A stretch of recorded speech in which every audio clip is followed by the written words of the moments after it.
ইসরায়েলের নির্দেশে গাজা সিটি ছেড়ে দক্ষিণে ছুটছে লাখো বাসিন্দা। পথে নেই নিরাপত্তা, নেই খাদ্য বা চিকিৎসা, সাথে 3 দিক থেকে ইসরায়েলের হামলাও চলমান। আশাহত বাস্তুচ্যুত গাজার মানুষ শুধু চায় যুদ্ধ থামুক, নিশ্চিত হোক তাদের বেঁচে থাকার অধিকার। বিশ্ববাসীর প্রতি তাদের একটা আবেদন, যুদ্ধ থামিয়ে তাদের স্বাভাবিক জীবন ফিরিয়ে দেওয়ার।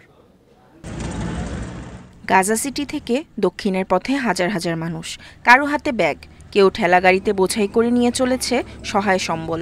ইসরায়েলি বাহিনীর সর্বশেষ নির্দেশ, গাজা সিটির সব বাসিন্দাকে দক্ষিণে চলে যেতে হবে। ফলে প্রাণ বাঁচাতে পরিবার পরিজন নিয়ে ছুটছে ফিলিস্তিনিরা। শহরের রাস্তায় গিজগিজ করছে বাস্তুচ্যুত মানুষ, শিশুরা কাঁদছে, কাঁধে করে নিয়ে যাওয়া হচ্ছে অসুস্থদের। কেউ ঘুমাচ্ছে ফুটপাতে, কেউ আশ্রয় নিচ্ছে সাগর পাড়ের অস্থায়ী তাঁবুতে। আমরা ভীত, ক্লান্ত। আমরা একাধিকবার বাস্তুচ্যুত হয়েছি, আমাদের বাড়ি গেছে, আমাদের সন্তানরা চলে গেছে, আমরা শহীদ হয়েছি, আহত হয়েছি, ক্ষুধায় মরছে আমাদের শিশুরা। আমরা আল্লাহর কাছে ফিরে যাব, এই কষ্ট আর নিতে পারছি না। এদিকে থেমে নেই গোলাবর্ষণ, সাগর থেকে যুদ্ধজাহাজ, আকাশে বিমান আর জমিতে ট্যাঙ্ক, 3 দিক থেকে চলছে আক্রমণ। আতঙ্কে ঘুমাতে পারছে না শিশুরা।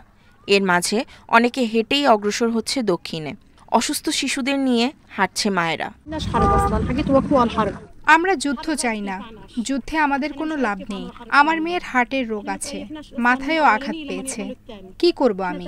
হাঁটছি, কারণ টাকাও নেই। পৃথিবীকে আহ্বান জানাই, তারা যেন এই সমস্যার সমাধান করে। যারা গাড়ি করে বের হয়েছে, রেহাই নেই তাদেরও। রাতভর জ্যামে আটকে 14 ঘন্টার বেশি সময় রাস্তায় কাটিয়েছে অনেকে। অবরোধ, হামলা আর বাস্তুচ্যুতির মধ্যে গাজার জনজীবন এখন মৃত্যু আর বেঁচে থাকার মাঝখানে দোদুল্যমান। এই বাস্তবতায় আন্তর্জাতিক মহলের নীরবতা যেন শেষ আশার অধিকারটুকুও কেড়ে নিচ্ছে।